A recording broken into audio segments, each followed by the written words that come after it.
नमस्कार, मैं डॉक्टर मंजू मुकुल। आज की प्रस्तुति का हमारा विषय है पर्यटन के क्षेत्र में अनुवाद। इसके भाग 1 में हमने पर्यटन साहित्य के स्वरूप को बहुत विस्तार से समझने का प्रयास किया।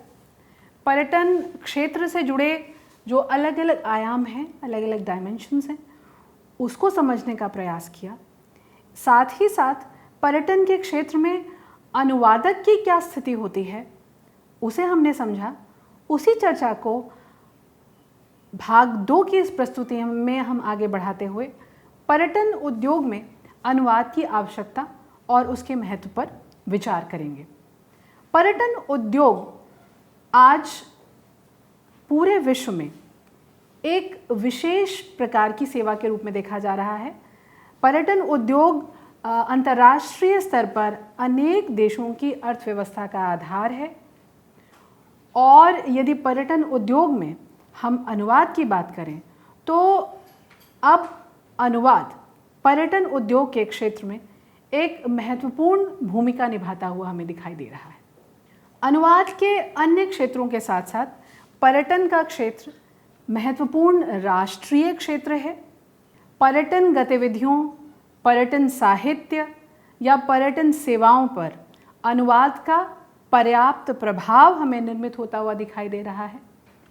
यदि कुल आर्थिकी के सुसंचालन और उत्प्रेरण के लिए पर्यटन एक महत्वपूर्ण घटक है तो उसमें अनुवाद के महत्व को स्वीकार किया जाना चाहिए। उसमें अनुवाद की एक बहुत ही बड़ी भूमिका है।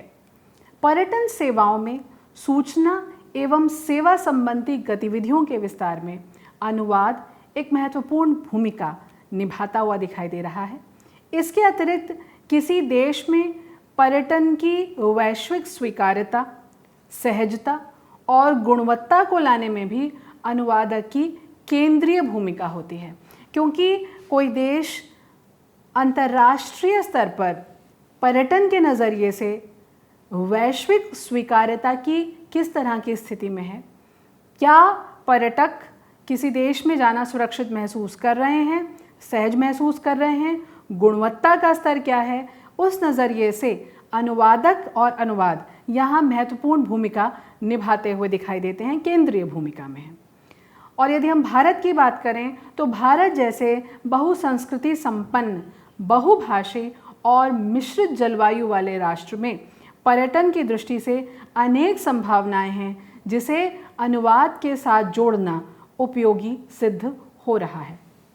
अनुवाद वस्तुतः एक ऐसा साधन है जो मनुष्य को उसकी भाषिक, सांस्कृतिक तथा भौगोलिक विभिन्नता के संरक्षण एवं संवर्धन में सहायता देता है। किसी भाषा के समृद्ध ज्ञान भंडार को मनुष्य की स्मरण क्षमता के साथ जोड़ने का तथा उसके सशक्तिकरण का माध्यम अनुवाद होता है। पर्यटन गतिविधि का एक महत्वपूर्ण पक्ष संस्मरणों को सहेजना और उन्हें साझा करने में भी है। पर्यटन के दौरान कहाँ क्या देखा, क्या अनुभव किया, उसका प्रभाव स्मृति और उससे उत्प्रेरित संस्मरणों पर पड़ता है और इन संस्मरणों को सहेजने और उन्हें साझा करने में अनुवाद की अहम भूमिका दिखाई देती है। इसके अतिरिक्त भाषाई आधुनिकता में भी पर्यटन और अनुवाद की भूमिका को देखा जाना चाहिए। वस्तुतः पर्यटन के माध्यम से विभिन्न सभ्यताओं और संस्कृतियों का आपसी संपर्क होता है। विभिन्न सभ्यताएं और संस्कृतियां एक दूसरे के संपर्क में आती हैं, जिसके परिणाम स्वरूप भाषाओं के विकास और संवर्धन में उसका प्रभाव, उसका असर दिखाई देता है। इसी तरह अनुवाद ने भी पर्यटन के साथ साथ भाषाई आधुनिकता को पुष्ट किया है। यहाँ भी अनुवाद और पर्यटन की भूमिका हमें बनती हुई दिखाई देती है। विज्ञान व परिवहन तकनीकों के विस्तार ने जहाँ पर्यटन के माध्यम से अंतर्राष्ट्रीय दूरियों को कम किया है, तो वहीं अनुवाद ने भाषाई सहजता निर्मित कर इन मनोवैज्ञानिक दूरियों को भी कम करने में सहयोग किया है। तो एक तरीके से जहाँ अंतर्राष्ट्रीय स्तर पर भौगोलिक दूरियां दूर हुई हैं, वैसे ही अनुवाद के स्तर पर भाषाई सहजता निर्मित हुई है और मनोवैज्ञानिक दूरी भी हमें कम होती हुई दिखाई दे रही है। तो राष्ट्रीय विकास और भाषा योजना में इस नज़रिए से यदि हम देखें तो पर्यटन और अनुवाद दोनों ही बहुत अहम भूमिका में हैं, बहुत केंद्रीय भूमिका में हैं। साथ ही साथ अंतर्राष्ट्रीय संबंधों के विकास की यदि बात की जाए, अंतर्राष्ट्रीय स्तर पर जब दो देश आपस में मैत्रीपूर्ण संबंध में आते हैं, मैत्रीपूर्ण संपर्क में आते हैं, तो उस नज़रिए से भी पर्यटन और अनुवाद की भूमिका बहुत महत्वपूर्ण होती है। अंतर्राष्ट्रीय स्तर पर मैत्रीपूर्ण मानवीय संबंध स्थापित करने में पर्यटन और अनुवाद दोनों ही सहायक सिद्ध होते हैं। इससे न केवल देशों के बीच आर्थिक और भौगोलिक दूरियां मिटती हैं, बल्कि मानवीय संबंध भी प्रगाढ़ होते हैं और इन प्रगाढ़ मानवीय संबंधों के बड़े दूरगामी राजनीतिक प्रभाव भी दिखाई देते हैं। इससे किसी भी देश की अंतर्राष्ट्रीय स्तर पर जो वैश्विक स्वीकार्यता होती है, वैश्विक स्वीकार्यता की स्थिति निर्मित होती हुई दिखाई देती है और इससे किसी देश की अंतर्राष्ट्रीय स्तर पर एक पहचान, एक साख भी निर्मित होती हुई दिखाई देती है। तो इस नज़रिए से यदि हम देखें तो पर्यटन के क्षेत्र में आशु अनुवाद एक महत्वपूर्ण भूमिका में हमें उभरता हुआ दिखाई देता है। यहाँ अनुवाद और विशेष रूप से आशु अनुवाद जो होता है वो पर्यटन में एक विशेष भूमिका, महत्वपूर्ण भूमिका निभाता है। तात्कालिक पर्यटन अवधारणाओं जैसे निर्देशित भाषाओं, क्रीड़ा गतिविधियों, सभाओं, संगोष्ठियों और सम्मेलनों आदि के आयोजन में आशु अनुवाद महत्वपूर्ण भूमिका निभाता है। साथ ही साथ महत्वपूर्ण राजनयिक यानी डिप्लोमेटिक स्थितियों में भी आशु अनुवाद की भूमिका हमें बहुत महत्वपूर्ण होती हुई दिखाई देती है।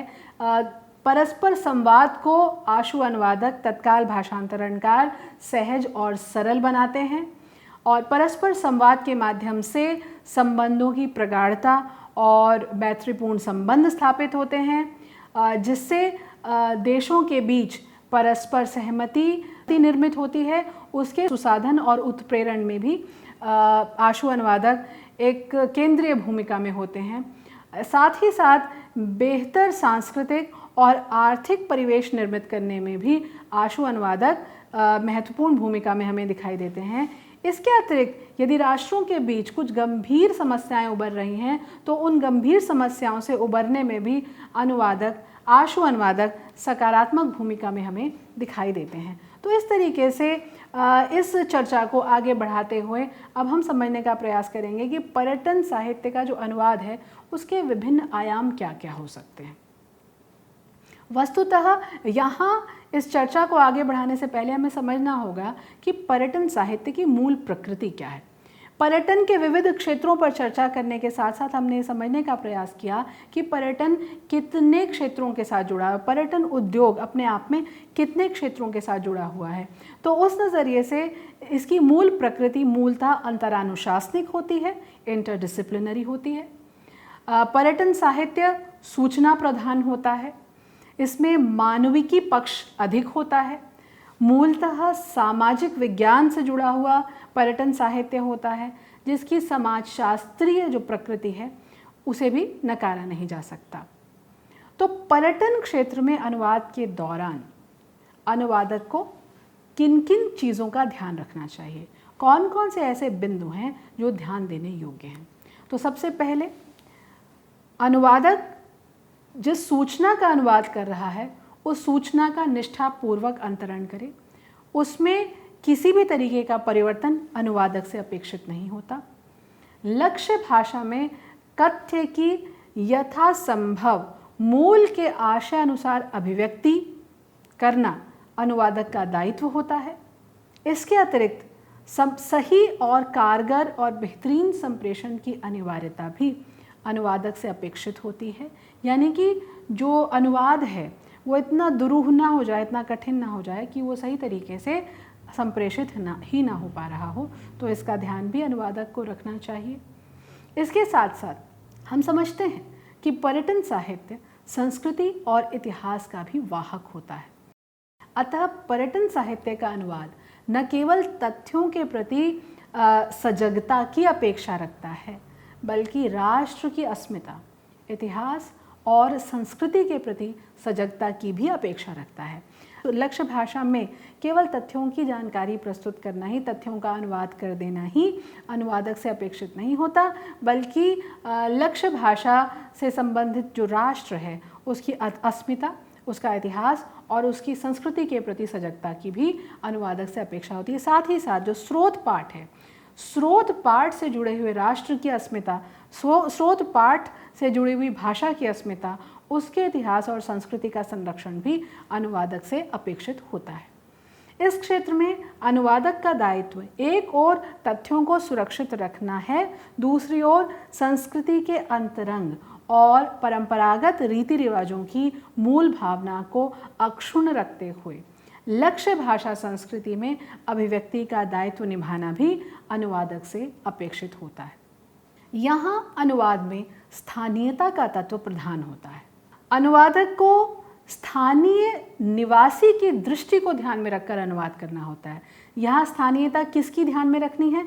दोनों ही स्थितियों में। स्रोत भाषा, क्योंकि यहाँ हमें इस बात का ध्यान रखना है कि जो स्रोत भाषा है वो पर्यटक स्थल की भाषा है और जो लक्ष्य भाषा है वो पर्यटक की भाषा है।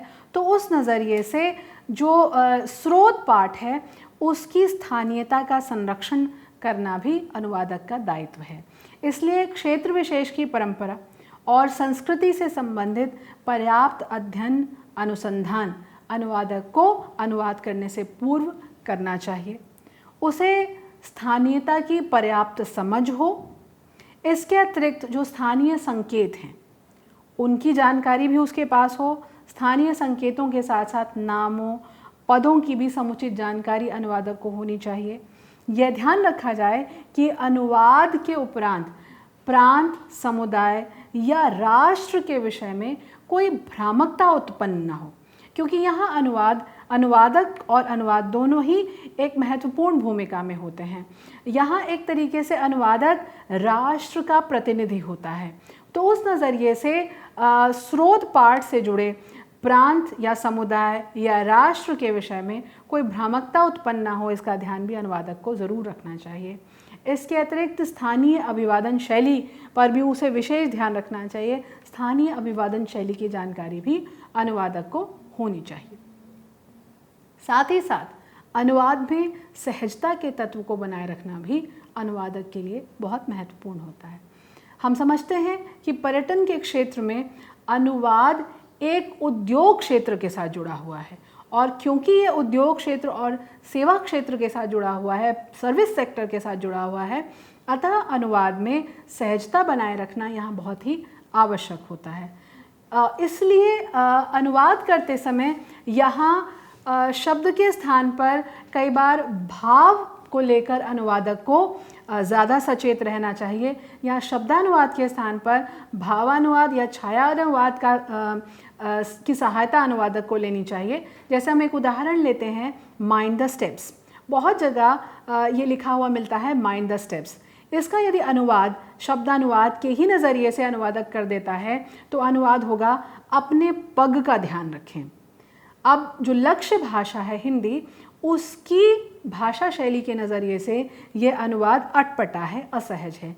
यहाँ भावानुवाद का सहारा अनुवादक को लेना होगा और उसे अनुवाद करना होगा। कृपया ध्यान से चलें। इसके अतिरिक्त स्थिति को समझाने के लिए, सहजता के तत्व को समझाने के लिए हम एक और उदाहरण लेंगे। जैसे do not leave any garbage और वेस्ट हियर। इस वाक्य का जब अनुवादक करेगा तो यदि उसने शब्दानुवाद सीधे सीधे कर दिया तो यहाँ अनुवाद इस तरह से किया जाएगा, आप यहाँ कोई गंदगी न छोड़ें। लेकिन ये अनुवाद न तो सहज लग रहा है, न तो विनम्र लग रहा है, और बहुत ही अटपटा और असहज ये अनुवाद लग रहा है। इसलिए यहाँ भावानुवाद करते हुए अनुवादक को अनुवाद करना चाहिए, कृपया यहाँ गंदगी न फैलाएं। इस वाक्य में जो सहजता है, सहजता के साथ साथ ये वाक्य अपने अर्थ को सीधे सीधे संप्रेषित कर पा रहा है। तो इस तरीके के अनुवाद पर्यटन साहित्य के क्षेत्र में किए जाने चाहिए। इसके अतिरिक्त पर्यटन साहित्य का अनुवाद करते समय संदर्भ, स्थिति और स्थान का ध्यान रखना भी अनुवादक के लिए बहुत अपेक्षित होता है। जैसे यदि हम भारत की बात करें तो भारत में सार्वजनिक स्थानों या उपयोगिताओं में धूम्रपान करना सिर्फ निषिद्ध ही नहीं है बल्कि आपराधिक भी है, किंतु कई देशों में ऐसा नहीं है। तो यदि उदाहरण हम लें कि हवाई अड्डों, रेलवे स्टेशन या व्यावसायिक परिसरों में दो तरीके के क्षेत्र बने होते हैं। एक और है धूम्रपान निषिद्ध क्षेत्र और दूसरी तरफ है धूम्रपान अनुमत क्षेत्र।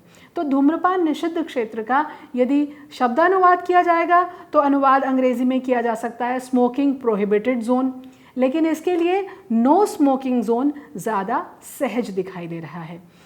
या धूम्रपान अनुमत क्षेत्र, तो इसके लिए स्मोकिंग परमिटेड जोन यदि अनुवाद किया जाएगा तो उसकी जगह पर यदि स्मोकिंग जोन भावानुवाद कर दिया जाएगा तो ये ज़्यादा सहज और संप्रेषणीय लग रहा है। तो इस तरीके से अनुवादक को सहजता का ध्यान रखना है, अनुवाद की संप्रेषणीयता का भी ध्यान रखना है।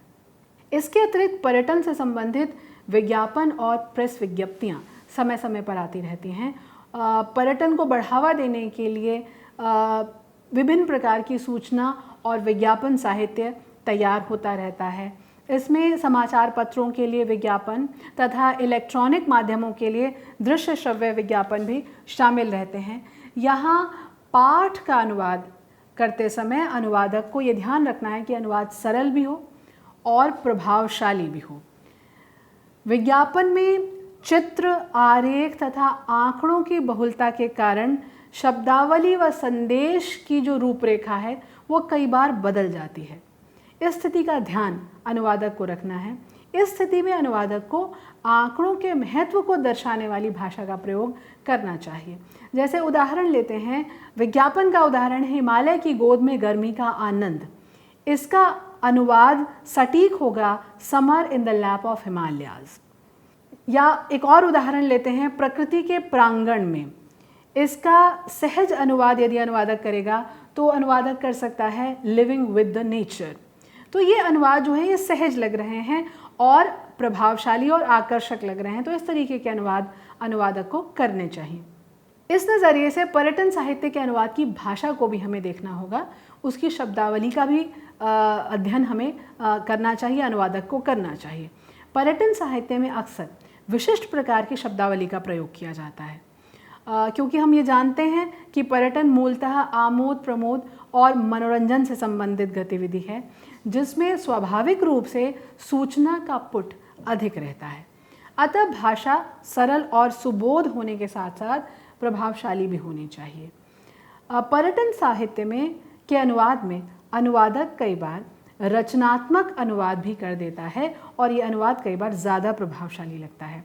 जैसे उदाहरण के रूप में हम लेते हैं, वाक्य है जलधारा के आगोश में। इसका अनुवाद अनुवादक यदि करना चाहे तो करेगा a home on the lap of river. ये दोनों अलग तरह के वाक्य हैं, लेकिन भाव के स्तर पर एक दूसरे से मिलते जुलते हैं। इसके अतिरिक्त एक और उदाहरण हम लेते हैं, बेहतरीन आनंद के लिए। तो बेहतरीन आनंद के लिए इस वाक्य का जब अनुवादक करेगा तो अनुवाद कर सकता है on the top of the world. On the top of the world एक अलग तरह का बेहतरीन आनंद है, जिसका जो बेहतरीन आनंद के लिए अभिव्यक्ति का एक सटीक प्रतिरूप हो सकता है। पर्यटन साहित्य विविध रूपी होता है, अतः विषय के अनुरूप लक्ष्य भाषा में शब्दावली का चयन अनुवादक को करना चाहिए। जैसे गंतव्य स्थल या स्थलों से संबंधित सूचनाएं, भौगोलिक जानकारी, ऐतिहासिक, धार्मिक, प्राकृतिक व स्थानीय सुविधाओं की जानकारी, होटलों या रहन सहन के स्थानों, मार्गों की जानकारी, मौसम तथा उस स्थान से संबंधित, उस स्थान पर कुछ विशेष स्थान जो घूमने के लिए दर्शनीय स्थल हैं उनकी जानकारी, आमोद प्रमोद के लिए प्रसिद्ध स्थलों की जानकारी, ये सब जानकारी अनुवादक को होनी चाहिए। पर्यटन में आपसी सहमति के लिए करारनामे और संविदाएं भी निष्पादित होती हैं। सेवा से संबंधित इकरारनामे भी होते हैं। तो यहाँ कानून से संबंधित जो शब्दावली है उसका प्रयोग भी इस क्षेत्र में होता है, तो उसकी जानकारी भी अनुवादक को यथोचित होनी चाहिए। भारत और विश्व के अनेक देशों में धार्मिक पर्यटन का भी महत्वपूर्ण स्थान है। तो इस क्षेत्र में यदि अनुवादक अनुवाद इस क्षेत्र के साथ जुड़कर कर रहा है तो उसे धार्मिक और दार्शनिक शब्दावली की जानकारी होनी चाहिए। साथ ही साथ आस्था, विश्वास, मान्यता एवं उससे जुड़ी गतिविधियों और उससे जुड़ी हुई जो संबंधित शब्दावली है उसकी जानकारी भी अनुवादक को होनी चाहिए। इसके अतिरिक्त विभिन्न धर्मों और धर्म ग्रंथों में जिस शब्दावली का प्रयोग किया जाता है, जो प्रयुक्त शब्दावली है, उसका ज्ञान भी अनुवादक को होना चाहिए। संदर्भित अर्थ के प्रति अनुवादक सतर्क भी हो, यह भी बहुत महत्वपूर्ण होता है। जैसे उत्सवों के मेले पर यदि पर्यटक भारत आता है तो त्योहारों की ऐतिहासिक धार्मिक पृष्ठभूमि की जानकारी पर्यटक को होनी चाहिए और उसी के आधार पर वो सही और सटीक अनुवाद कर पाएगा, उसी के आधार पर उसका अनुवाद सहज और संप्रेषणीय हो पाएगा। इसके अतिरिक्त भाषा में आतिथ्य का भाव भी बहुत महत्वपूर्ण होता है, आवश्यक होता है, क्योंकि पर्यटन एक सेवा क्षेत्र है और सेवा क्षेत्र होने के कारण यहाँ आतिथ्य भाव जो है वो इसके केंद्र में है, इसका मूल भाव है। अतः अनुवाद करते समय अनुवादक को इसी तरह की भाषा शैली का प्रयोग करना चाहिए। यहाँ अनुवाद जो है वो पर्यटन के सिद्धांतों के आधार पर किया जाता है, इसलिए पर्यटन के सिद्धांतों की समुचित जानकारी भी अनुवादक से अपेक्षित होती है। जैसे उदाहरण के रूप में हम लेते हैं the festival of friendship. The festival of friendship, इस अभिव्यक्ति का अनुवाद सीधे सीधे होगा दोस्ती का उत्सव। तो यहाँ त्योहार की जगह यदि उत्सव शब्द का प्रयोग किया जाएगा तो उसमें ज़्यादा उत्साह है, ज़्यादा ऊर्जा है और ये शब्द यहाँ ज़्यादा सटीक महसूस हो रहा है। इसके अतिरिक्त कई जो एंटीक और हैंडीक्राफ्ट की दुकानें होती हैं उन पर लिखा होता है से hello to a goodbye. अब यहाँ एकदम सुनने में ये इसमें एक विशिष्ट प्रकार का अर्थ निर्मित होता हुआ दिखाई दे रहा है। इसके यहाँ अनुवाद करते समय भाषा के प्रति अनुवादक को सचेत रहना होगा और यहाँ इसका सही अनुवाद अनुवादक कर सकता है मनपसंद और किफ़ायती खरीदारी के लिए स्वागत है। से hello to a goodbye, यानी मनपसंद और किफ़ायती खरीदारी के लिए स्वागत है। तो इस तरीके की भाषा का प्रयोग, इस तरीके की रचनात्मक भाषा का प्रयोग अनुवादक यहाँ कर सकता है। अब हम चलते हैं प्रसार सामग्री की ओर। प्रसार सामग्री में अनुवादक किस तरह का अनुवाद होता है, क्योंकि पर्यटन में मीडिया की विशेष भूमिका होती है। प्रसार सामग्री का अनुवाद करते समय सहजता को बनाए रखना अनुवादक के लिए अति आवश्यक होता है। माध्यमों की भाषा, क्योंकि जो प्रसार सामग्री है वो अलग अलग माध्यमों के माध्यम से आ रही है, तो उन माध्यमों की अपनी विशिष्ट भाषा कैसी है, वाक्य विन्यास कैसा है, तथा श्रोता और दर्शक की जो ग्राह्यता है वो किस तरह की है, उस ग्राह्यता के अनुरूप अनुवाद होना चाहिए। जैसे अतुल्य भारत के लिए इनक्रेडिबल इंडिया अत्यंत सहज और मूल अभिव्यक्ति के बहुत नज़दीक अनुवाद लगता है। इनक्रेडिबल इंडिया और अतुल्य भारत एक दूसरे के प्रतिरूप के रूप में बहुत सहज लगते हैं। इसी तरह अब कुछ राज्य अनफॉरगेटेबल शब्द का प्रयोग भी करने लगे हैं। तो इसके साथ साथ जो सेवा प्रदाता संस्थाएं हैं वो अपनी वेबसाइट को भी संभावित पर्यटकों को ध्यान में रखकर उनकी ज़रूरत के अनुसार उनको तैयार करती रहती हैं। तो इस नज़रिए से देखें तो इंटरनेट वेबसाइट में जो जानकारी है वो चित्रों, आंकड़ों, संकेतों, मुहावरेदार भाषा, ऐतिहासिक सांस्कृतिक पृष्ठभूमि को ध्यान में रखकर की जाती है। तो इस तरीके से वेबसाइट का निर्माण करते समय अनुवादक को न केवल जानकारी के प्रति जागरूक और सचेत होना चाहिए, बल्कि भाषा की तथ्यात्मकता, शालीनता, सहजता और सुगमता की अनिवार्यता भी उससे अपेक्षित होती है। इन सब का ध्यान भी अनुवादक को रखना चाहिए। पर्यटन क्षेत्र के अनुवाद का सांस्कृतिक पक्ष बहुत महत्वपूर्ण होता है। पर्यटन साहित्य अपने आप में एक पूर्ण समाजशास्त्रीय विषय है, एक पूर्ण समाजशास्त्रीय गतिविधि है।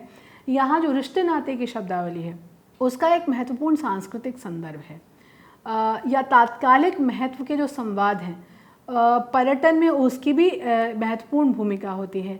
अभिवादन शैली की महत्वपूर्ण भूमिका होती है। जैसे नमस्ते या नमस्कार के लिए गुड मॉर्निंग या हेलो दोनों ही तरीके के शब्दों का प्रयोग, दोनों ही तरीके की अभिवादन शैलियों का प्रयोग किया जा सकता है।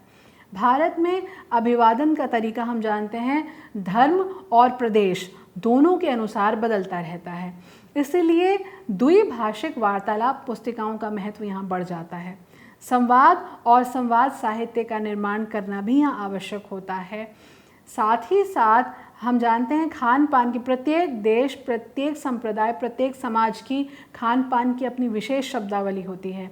तो व्यंजनों के नाम और उनके मौखिक नामों की जानकारी के साथ साथ व्यंजनों के विषय में लिखित जानकारी भी यहाँ उपलब्ध कराई जानी चाहिए। तो इस तरीके से पर्यटन साहित्य का जो अनुवादक है उससे किस किस तरह के गुण अपेक्षित हैं। सबसे पहले तो उसे स्रोत भाषा और लक्ष्य भाषा का अपेक्षित स्तर का ज्ञान तो ज़रूरी है ही, साथ साथ पर्यटन क्षेत्र में प्रयुक्त शब्दावली और स्थानीय अभिव्यक्तियों के सांस्कृतिक और परिवेशगत परिप्रेक्ष्य में प्रचलित प्रयुक्तियों का ज्ञान भी अनुवादक को होना चाहिए। पर्यटन क्षेत्र से संबंधित शब्दावली का ज्ञान भी उसे हो। इसके अतिरिक्त सामाजिक सांस्कृतिक पृष्ठभूमि की जानकारी होनी चाहिए। स्पष्ट उच्चारण व अभिव्यक्ति की योग्यता भी अनुवादक में होनी चाहिए। उपयुक्त समतुल्य शब्द चयन, इतिहास, भूगोल, स्थानीय नामों तथा स्थानों की भी उसे समुचित जानकारी होनी चाहिए, पर्याप्त जानकारी होनी चाहिए। सेवा क्षेत्र की कार्यशैली के अनुसार उसके अंदर तत्परता, सटीकता एवं आतिथ्य और राष्ट्र गौरव का भाव भी अनुवादक में ज़रूरी है। भाषा, भाव तथा शैली तीनों ही स्तरों पर रूपात्मकता और गत्यात्मकता को बनाए रखना अनुवादक के लिए बहुत महत्वपूर्ण होता है। उदाहरण यदि हम लें कि क्या आप हमारे घर आएंगे, इस वाक्य का जब अंग्रेजी में अनुवाद होगा तो उसका अनुवाद would you be kind enough to visit our place, यही समुचित होगा। यहाँ काइंड इनफ जो प्रयोग है वो लक्ष्य भाषा की सहज प्रकृति के अनुरूप है। इसके अतिरिक्त घर के लिए हाउस के स्थान पर प्लेस शब्द का प्रयोग किया जाना ज़्यादा बेहतर लगेगा। पर्यटन क्षेत्र में अनुवादक के लिए क्या क्या अवसर हो सकते हैं, इस पर भी हम चर्चा करते चलें। पर्यटन से संबंधित जो क्षेत्र हैं उसमें अनुवादकों के लिए उभरती पर्यटन अर्थव्यवस्था के परिप्रेक्ष्य में व्यापक स्तर पर रोजगार के अवसर उपलब्ध हैं। यहाँ अनुवादक के रूप में अनुवाद सामग्री तो मौजूद है ही, जैसे गाइड पुस्तक, पर्यटन कैलेंडर, पर्यटन सुविधाओं से संबंधित साहित्य, संचार माध्यमों के लिए विज्ञापन, पत्र सूचनाएं। इसके अतिरिक्त दुभाषीय गाइड के रूप में भी अनुवादक अपनी सेवाएं यहाँ देते हैं, जैसे महत्वपूर्ण सम्मेलनों, आयोजनों या निर्देशित यात्रा कार्यक्रमों में आशु अनुवादकों का महत्वपूर्ण स्थान है। अंतर्राष्ट्रीय सहयोग और आपसी उद्यमों, प्रोत्साहन गतिविधियों में विदेशी राजनयिकों, उद्यमियों या शिक्षाविदों के संवाद के दौरान आशु अनुवादक महत्वपूर्ण भूमिका में होता है। बहुराष्ट्रीय कंपनियों व स्वास्थ्य सेवाओं के क्षेत्र में आशु अनुवादकों की अहम भूमिका है। भारत के अंतर्राष्ट्रीय स्वास्थ्य पर्यटन केंद्र के रूप में जैसे जैसे भारत उभर रहा है, विकसित हो रहा है, तो यहाँ आशु अनुवाद के काफ़ी अवसर निर्मित होते हुए हमें दिखाई दे रहे हैं। पर्यटन क्षेत्र में जो अनुवाद एजेंसियाँ काम कर रही हैं उनकी भी इस क्षेत्र में महत्वपूर्ण भूमिका होती है। पर्यटन साहित्य के अनुवाद की सीमाओं और चुनौतियों पर चर्चा करना भी यहाँ बहुत आवश्यक है। पर्यटन वस्तुतः एक सामूहिक गतिविधि है और पर्यटन साहित्य का पूर्ण अनुवाद यानी पूरी तरीके से साहित्य के विशुद्ध तकनीकी अनुवाद कई बार संभव नहीं हो पाता है। तो उस नज़रिए से अनुवादक का मुख्य ध्येय क्या होना चाहिए? उसका मुख्य ध्येय सूचना एवं जानकारी को न केवल गति देना होना चाहिए बल्कि यह कार्य वो तत्काल और सटीकता के साथ करे। इस नज़रिए से हम 2-3 उदाहरण ले सकते हैं, जैसे कलरफुल गुजरात के लिए रंगीला गुजरात शब्द का प्रयोग होता है, या राजस्थान में वेलकम के लिए पधारो हमारे देश जैसा प्रयोग हमें देखने को मिलता है। तो स्थानीय संस्कृति भी अनुवादक के समक्ष एक बड़ी चुनौती की तरह हमें दिखाई देती है। तो इस तरीके से इस भाग के अंतर्गत हमने पर्यटन साहित्य के अनुवाद से संबंधित जितने भी आयाम हैं उन आयामों पर चर्चा की। अब हम अपनी बात को यहीं विराम देंगे। धन्यवाद।